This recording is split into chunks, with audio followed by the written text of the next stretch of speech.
J'ai présentement une offre d'achat acceptée sur un beau grand terrain pour un projet commercial. Un terrain qui semblait parfait jusqu'à temps que je reçoive ça.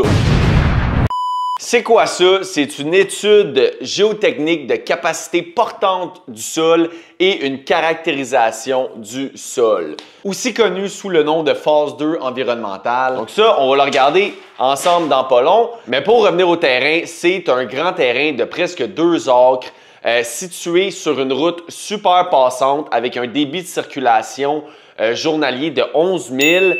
Localisé au centre de l'Estrie, entre Lac-Brome, Cowansville, Bromont, Sutton. Vraiment une excellente localisation pour une entreprise ou un commerce. Tout de suite, quand j'ai vu le terrain, je me suis dit que ça serait une localisation écœurante pour un Tim Hortons, un Burger King, peu importe, là, un commerce de restauration rapide. Pourquoi? Parce qu'il y en a juste simplement pas autour. Puis vraiment, c'est un site qui était super visible de la route. Puis comme j'ai dit, il y a vraiment un bon débit de circulation. Donc, j'étais vraiment intéressé par le terrain. C'était un listing du proprio, donc j'ai pris contact avec le vendeur. On est allé se rencontrer, on est même allé dîner ensemble et on s'est entendu sur un offre d'achat à 330 000 avec une balance de prix de vente de 130 000 payable dans 1 an. Vous le savez, j'aime ma balance de prix de vente là, avec tous mes projets. Ça m'aide beaucoup niveau cash flow. Donc, j'étais très content qu'il puisse m'aider avec ça. Et à l'offre d'achat, j'ai ajouté une condition super importante qui était un test de capacité portante du sol. Pourquoi? Parce que le terrain il a été remblayé dans le passé. C'est le propriétaire lui-même qui a fait remblayer le terrain il y a 4 ou 5 ans par son cousin qui est en excavation. Le but de faire remblayer le terrain, c'était pour le rendre égal parce qu'auparavant, c'était comme un terrain en côte. Maintenant, c'est un beau terrain égal, ça c'est super, mais ça vient avec d'autres problèmes comme vous allez voir. Donc, on signe l'offre d'achat, je suis bien excité, mon premier projet commercial, je vois déjà un Tim Hortons sur le site, je suis comme yes sir, je vais être propriétaire d'un terrain avec un Tim Hortons, ça va être malade mental. Jusqu'à temps que je commence à faire des démarches et je réalise que un restaurant, ça arrivera jamais parce que je vous ai pas dit que ce terrain-là, il y avait 2 problèmes. Premièrement, il a été remblayé, mais aussi, il n'y a pas de service de la ville. Fait qu'il n'y a pas d'égout, il n'y a pas d'aqueduc. Moi, dans ma tête de gars qui connaît pas ça, je me disais, ah ben c'est pas grave, on fait un puits, on fait une fosse, petit guidou, pas de problème, on est en opération, mais attendez, attention, attention, pour un restaurant, ça prend un système septique de malade, là. Si on n'est pas branché sur les égouts, oui, c'est possible de faire une fosse septique puis un champ d'épuration puis tout ça, mais c'est pas une fosse septique normale. C'est un projet à au-dessus de 200 000 à 300 000 selon ce que j'ai compris. Ça prend une autorisation du ministère de l'Environnement qui peut prendre jusqu'à 1 an, 2 ans à obtenir. Là. Fait que je voulais pas m'embarquer là-dedans. Donc, le plan de faire un restaurant, whatever, il est mort drette là. Mais c'est pas grave, ça reste un excellent secteur pour une petite entreprise, mettons, en construction, comme un peu le local que je loue ici ou peu importe. Donc, mon plan, ça devient de faire un projet de condo commercial à vendre ou à louer. Je planifie faire 4 condos commerciaux de 4000 pieds carrés et je commence à faire mes recherches. Je trouve que dans le secteur, au pied carré, ça se loue entre 10 et 12 $ pour un bâtiment comme ça, du pied carré. Donc, je commence à faire des maths rapides. 16 000 pieds carrés fois 11 $ du pied carré, ça va nous donner un revenu de 176 000 $ annuels.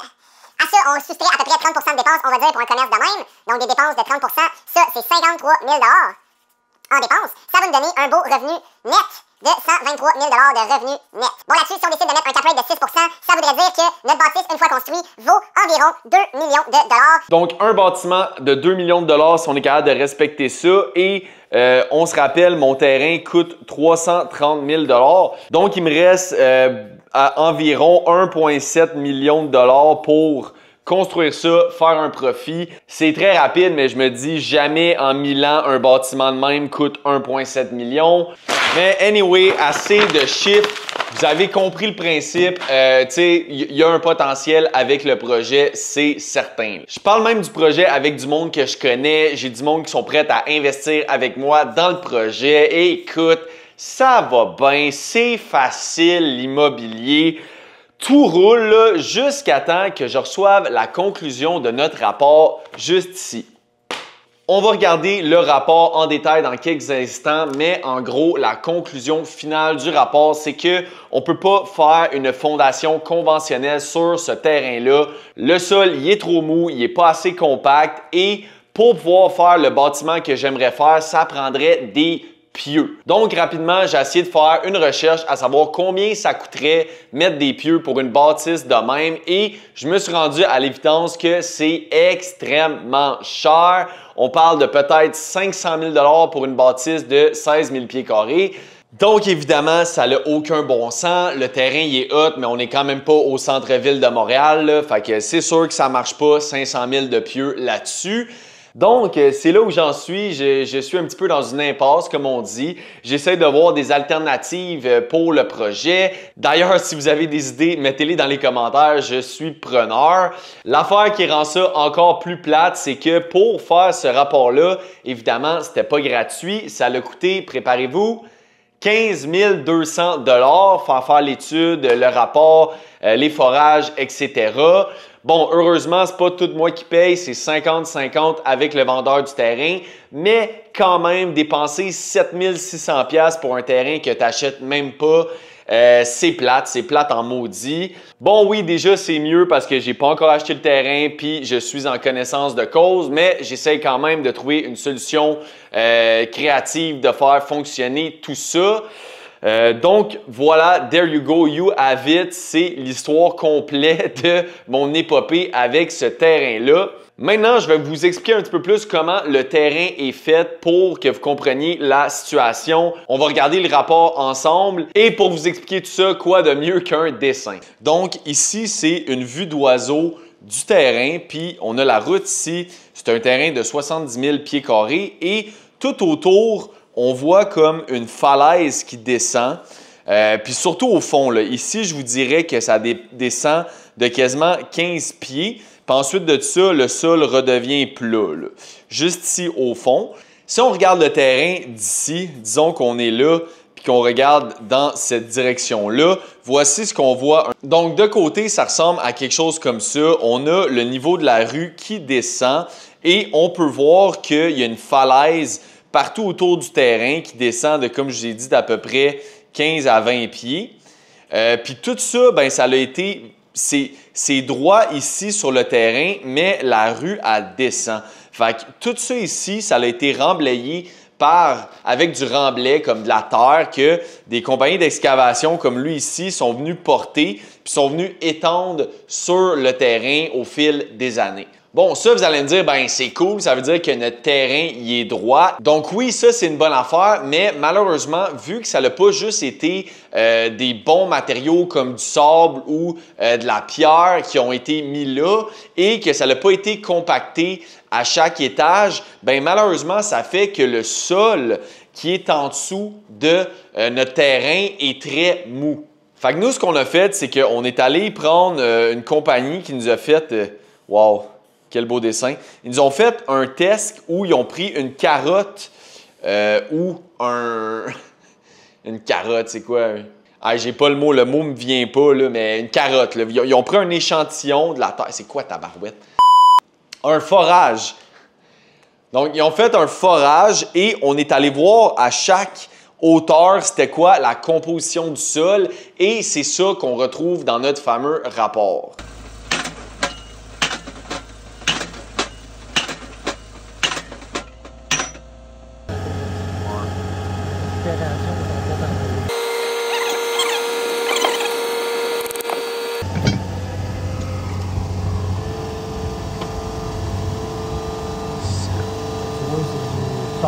Avec, tu vois le bois et du végétal.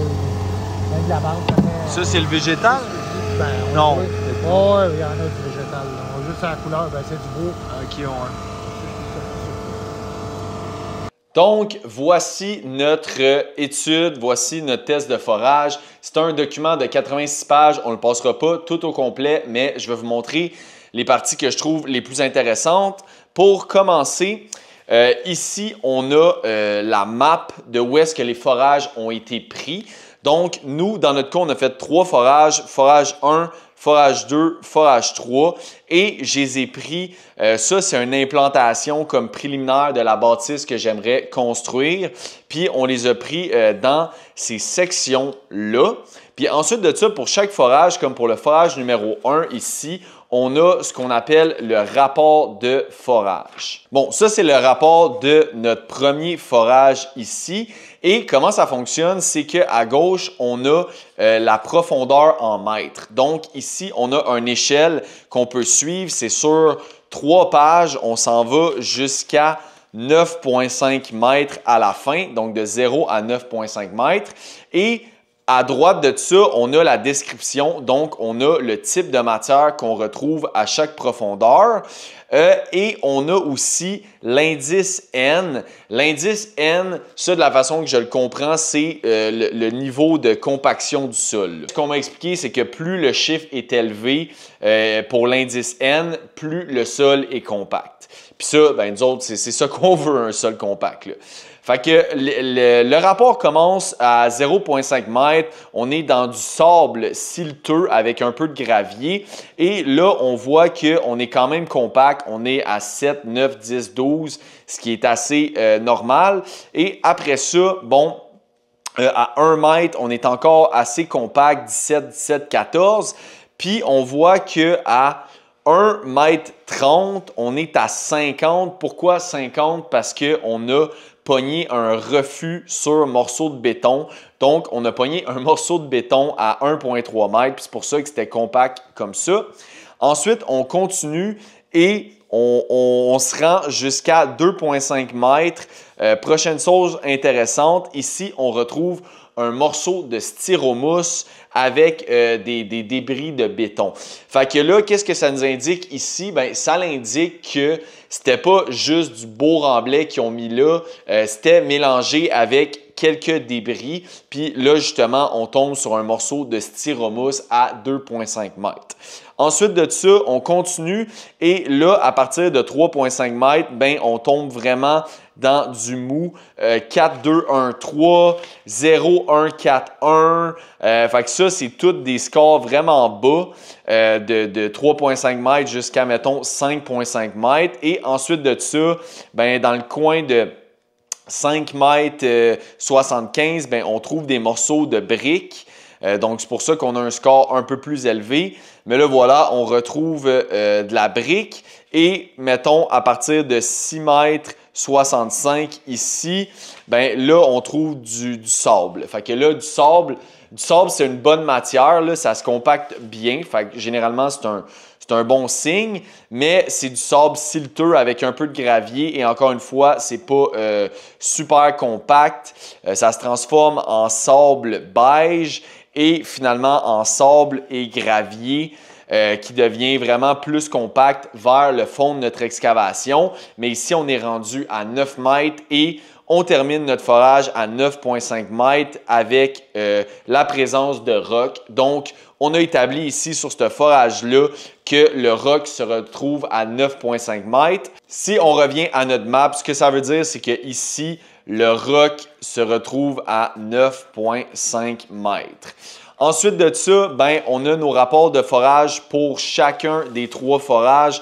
On ne les passera pas toutes ensemble, mais on a vraiment la même analyse pour chaque forage. Ça ici, c'est notre forage 2. Puis ça dit essentiellement la même chose. Donc, there you go. Voici toute la situation avec ce terrain-là. Maudit, c'est plate parce qu'il y a tellement un beau potentiel, c'est tellement dans une bonne localisation, mais il va falloir trouver une façon de minimiser le coût des pieux. Je dois revenir au vendeur à savoir si je l'achète ou pas, peut-être renégocier le prix en fonction de cette nouvelle trouvaille-là. Bref, ce que ça prendrait, c'est une vocation pour le terrain où on a moins besoin d'un gros bâtiment. Comme par exemple, pour une entreprise qui a besoin d'avoir une grande cour, mais seulement un petit bâtiment. Là, on pense à peut-être un concessionnaire ou une entreprise de location d'équipements de construction. Ben là, ça deviendrait plus viable parce que le coût des pieux, vu que c'est une plus petite bâtisse, par rapport au prix du terrain, ça commencerait à faire plus de sens. Sinon, ben, j'ai pensé à d'autres idées encore plus out there, là, comme par exemple un endroit pour une ligue de deck hockey. Malheureusement, Coinsville, ils ont déjà leur emplacement pour ça. Mais c'est ça. Dans le fond, ça prend juste une vocation pour le terrain où on n'a pas un méga gros bâtiment qui va prendre au-dessus de 200 pieux. Ça prend un petit bâtiment ou quelque chose de vraiment léger qui ne demande pas du tout de pieux. Fait que bref, je suis en train de penser à ça. Je dois revenir au vendeur. Si vous avez une idée, vous pensez à quelque chose, s'il vous plaît, laissez-moi savoir. Je suis vraiment en mode là, j'essaie de faire fonctionner le projet, mais je sais pas trop ce qui va se passer avec le terrain pour être honnête. Je sais pas si je vais être capable de l'acheter. Il va peut-être falloir juste que je mette 7600$ aux poubelles, ce qui est vraiment plate, mais qu'est-ce que tu veux? Donc voilà, si vous êtes encore en train de regarder cette vidéo-là après 15 minutes, merci beaucoup. Merci de m'avoir donné 15 minutes de votre temps. J'espère que vous avez appris quelque chose. Et s'il vous plaît, si vous pouviez juste me laisser un petit like, ça aide beaucoup le channel. Je compte faire beaucoup de vidéos cet été avec tous mes projets qui s'en viennent. Je construis 2 replex, une maison neuve, peut-être quelque chose avec ce terrain-là à suivre. Donc, merci beaucoup pour votre écoute comme d'habitude et on se dit aux prochaines vidéos. Ciao!